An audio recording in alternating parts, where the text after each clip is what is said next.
Il est 23h30 ce 31 décembre au bureau des opérations et de transmission de la compagnie des sapeurs-pompiers de Bascuit.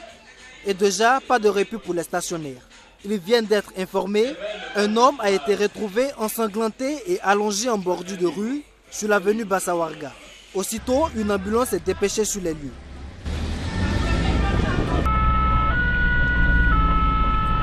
C'est le début d'une nuit mouvementée pour ces soldats du feu.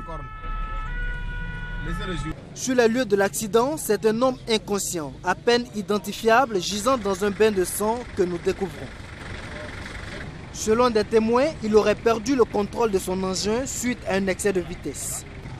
Il est transporté d'urgence au centre hospitalier universitaire Yalgado Ouedraogo. Au 1er janvier 2018, à 0h30, il est le 40e blessé admis aux urgences selon un médecin.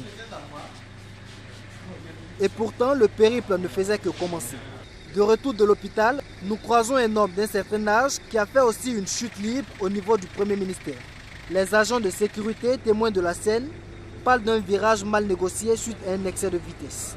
Il a le nez qui saigne mais refuse d'être conduit à l'hôpital. Il doit donc signer une décharge.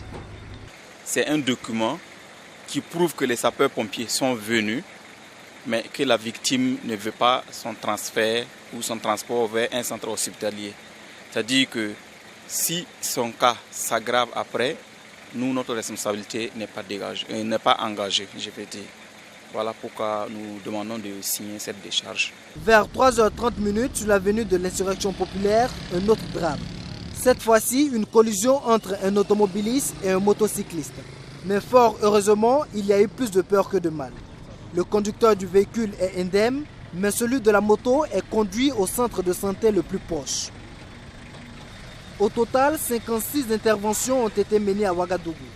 En ce qui concerne les 8 compagnies de sapeurs-pompiers du pays, il y a eu en tout 107 cas d'accident, dont 2 décès du 31 décembre 2017 à 0h au 1er janvier 2018 à 0h. Il faut noter que nous enregistrons malheureusement 2 décès au cours donc, de cette période. Il s'agit d'un homme qui est décédé à Bobo Dioulasso, disons vers 15h, et d'un autre homme qui est décédé à Ouagadougou suite à un accident de circulation vers 18h. En 2017, la tendance est légèrement en hausse, 107 cas d'accident contre 98 à la même période en 2016. Mais dans leur mission, les sapeurs-pompiers ne sont pas toujours sauveurs. Parfois, ils sont aussi victimes. Comme ici sur la route nationale numéro 5, où une de leurs ambulances a été violemment percutée à l'arrière par un conducteur en excès de vitesse. Un coup dur pour la brigade de Bascuit qui verra ainsi une de ses ambulances immobilisée pour un temps, à un moment où le besoin se fait réellement sentir.